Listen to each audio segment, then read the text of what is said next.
ઘણી વખત એવું હોય કે દર્દ બેયને સેમ હોય, જેમ કે મને અને તમને દર્દ બેયને સેમ હોય, પણ ડૉક્ટર દવા અલગ આપે. કેમ? તો કે મારા શરીરની ઉંમર, મારી તાસીર, મારી રોગ પ્રતિકારક શક્તિ એ તમારા કરતાં અલગ હોય. તો દર્દ ભલે મને ને તમને સેમ છે, પણ દવા મારી ને તમારી અલગ હોઈ શકે.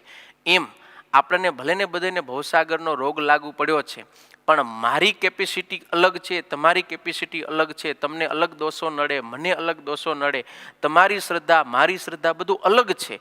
તો મારા માટે જે રસ્તો છે એ કદાચ તમારા માટે યોગ્ય એટલો ન હોય, તમારા માટે જે રસ્તો છે એ મારા માટે એટલો યોગ્ય ન હોય. તો બધાએ જીવની કેપેસિટી, પરિસ્થિતિ, ક્ષમતા જોઈ અને ગુરુ છે ને એ શાસ્ત્રમાંથી સારો એવો માર્ગ આપણને આપે છે કે એ માર્ગે ચાલી અને આપણે ભગવાન સુધી પહોંચી શકીએ છીએ. એટલા માટે જ સદગુરુ મુક્તાનંદ સ્વામી કહે છે, સંત ધન્વંતર વૈદ્ય સમા, જૈસો રોગી જેહુ, મુક્ત બતાવત તાહુ કો, તૈસો ઔષધ તેહુ. જેને જેવો રોગ થયો હોય એને એ પ્રમાણે દવા આપે ત્યારે એ રોગ ટળે, નહીતર ન ટળે. હવે કયો રોગ છે ને કઈ દવા આપવીને એ બધાય નથી જાણતા હોતા, એ ગુરુ જાણતા હોય છે ને એ જ એના નિષ્ણાત છે. એકવાર જીસી એટલે કે જનરલ ઇલેક્ટ્રિક કંપની, એનું એક સારું અગત્યનું મશીન હતું ને એ બગડી ગયું. એટલે ત્યાં ઘણા બધા એન્જિનિયરો હતા, એણે તપાસ કરી, ઘણા મથ્યા, પણ કોઈ રીતે મશીન ચાલુ ન થાય.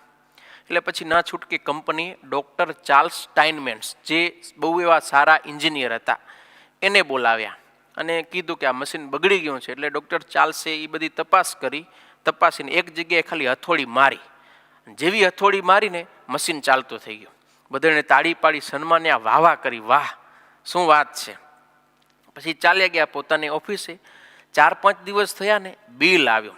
કેટલું બિલ આવ્યું તમે કલ્પના નહીં કરી શકો, $10,000. કેટલું? $10,000 ખાલી એક હથોડી મારવાનું. એટલે કંપનીવાળાને થોડુંક વધારે લાગ્યું, એટલે સામે એમણે મેલ કર્યો કે આ એક હથોડી મારવાનો આટલો બધો ચાર્જ, કાંઈ ભૂલ નથી થઈ ગઈ ને? એટલે સામેથી ડૉક્ટર ચાર્લ્સે વિગત મોકલાવી કે ભાઈ હથોડી મારવાનો તો $1 ચાર્જ છે, બાકી જે $9,999 ચાર્જ કર્યો ને એ કઈ જગ્યાએ હથોડી મારવી એનો ચાર્જ છે.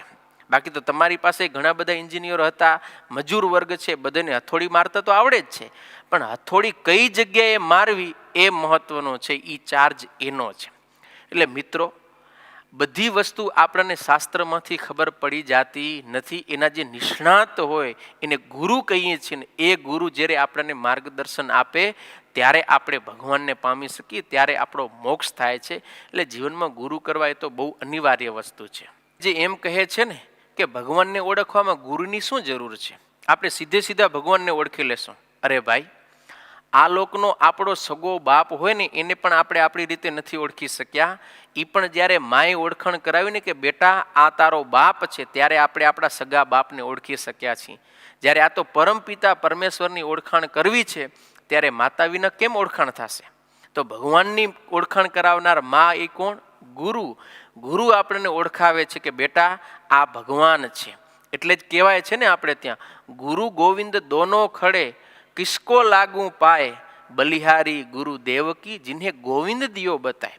ગુરુ હોય તો જ આપણે ગોવિંદ એટલે કે ભગવાનને ઓળખી શકીએ છીએ, નહીતર ભગવાન તો સર્વત્ર જગ્યાએ છે, બધી જગ્યાએ કણકણમાં વ્યાપીને રહેલા છે. પણ આપણને ક્યારે અનુભવ થાય છે, થયો છે સાક્ષાત્કાર? ક્યારે આપણે એને અનુભવી નથી શકતા. જેવી રીતે પૃથ્વીમાં બધી જગ્યાએ પાણી રહેલું છે, પણ આપણને કાંઈ કામ નથી આવતું. ક્યારે કામ આવે?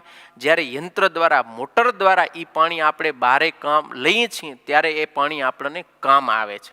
એવી જ રીતે ભગવાન સર્વત્ર વ્યાપક છે, પણ ગુરુ આપણને એવું જ્ઞાન આપે છે, એવી સમજણ આપે છે ને કે એના દ્વારા આપણને કણકણની અંદર ભગવાન હોવાનો ભાસ થાય છે, સાક્ષાત્કાર થાય છે. એ ભગવાન અનુભવ્યામાં, જોવામાં, જાણ્યામાં આવે છે. આ જે સ્થિતિ છે ને એ ગુરુથી જ આપણને પ્રાપ્ત થાય. ગુરુ કર્યા વિના આ સ્થિતિ ક્યારે આપણને પ્રાપ્ત થતી નથી. એટલે જીવનમાં ગુરુ કરવા એ બહુ જરૂરી વસ્તુ છે.